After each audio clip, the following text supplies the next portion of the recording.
päivää. Thanks a lot, Tomi Haustila. Hei. Vieläkö jaksatte hetken aikaa? Hyvä. Mä oon Tomi. 5 minutes later. Rahaorja, eikä se on siis semmoinen systeemi, että jostain kumman syystä yleensä siis miehet maksaa niinku naisille ilman, että ne näkee. Kun naiset vain ilmoittaa yhtäkkiä jonnekin internetissä, että hei possu, osta mulle Gucci-laukku. Joku miettii, minä ostan. Joku maksaa vaan. Tiedetään, sanotko sinä? Tiedät?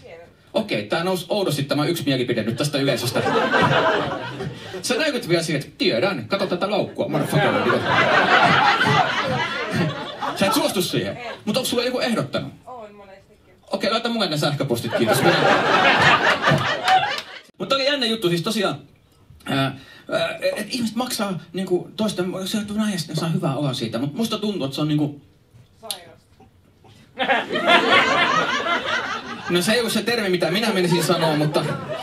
Tää on muuten siis omituisen yleisön heikkous, mitä minä ikinä kuullut. Siis mä oon tehnyt 14 vuotta stand-upia, mutta ikinä joku ei huuda siihen, sairasta! Okei, täytyy miettiä jutut uusiksi tätä. Kun Kallio lepakkomiehestä, vaan tämä on sairasta. Joku raja tähän yhteiskuntaan pitää vetää. Se, että miehet maksaa naisille asioita, niin saatana, ei semmoista voi tapahtua. Ei ainakaan tolla tavalla. Hyvä täsmennys. Tiedätkö, mä en edes tiedä, että onko tämä niinku feministinen lausunto vai ei. Hyi, mutta ei tolla tavalla. Muuten voi maksaa, mutta ei tolla tavalla. Se on outoa. Niin, että saa hyvä olla vaan maksamisesta. En mä halua semmoista. Sä et halua semmoista. Ihminen niinku maksaa ihan turvapäivä. Why? Monen vuoden terapiakurssilla sinä olet. Mitä olisit hyvä terapeutti? Mulla on tämmönen fetissi. Hyi! Miksi sinä teet tommoista? Ei tolla tavalla, ei yhtä.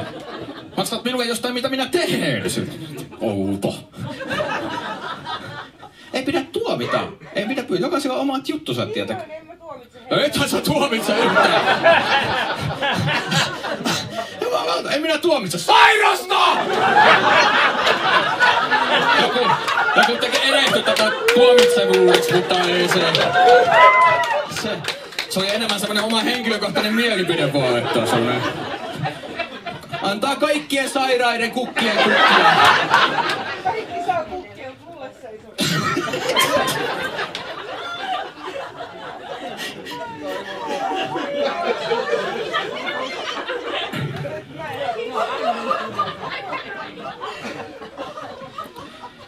Miten tämä keskustelu voi mennä näin? Mitä tämä oikeesti? Siis miten siitä, että minä kuuletaan rahaorja, menpä puhumaan tämän iltana, päädytään siihen, että minä 5 minuuttia väittelen joku kanssa, kuinka sairasta se on vai eikö ole. Ja ihmiset on maksanut siitä 5 euroa Jumalalle. Mutta onko se? Sairasta. No osallistukaa nyt kaikki tähän! Jos joku haluaa kertoa mielipiteensä rahaorjuuden sairaudesta vuonna 2023, niin nyt on se aika! Koska tätä keskustelua ei voi käydä esimerkiksi vauva.fi-foorumilla. Tämä on vanha juttu! Ja en tiedä miksi huudan! Vaikka minulla on mikrofoni. Varmaan siksi minua pelottaa. Ehkä oli just kertomassa, että minä olen säykännyt, mutta en tule enää ikinä kaapista ulos kyllä tuon jälkeen. Minä pidän rahani itselläni, se on.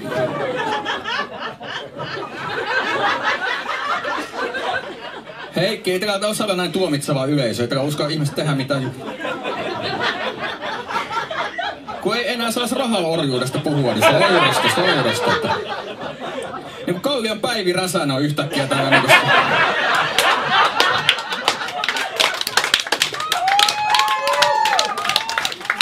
Ja taputtakaa vaan, en oo tulossa enää esille tällä aikana. Minä tuohon saa mennyt ennenkin, mutta sitten kumminkin jatkatte sitä huutelua. No onko se sairaus? Kerro sinä Tomi meille. Tästä me kuvataan tätä Instagramiin. Katsotaan miten sinun ura voi tämän jälkeen. Tuit testaamaan uutta materiaalia, nyt tuhotaan sinun ura.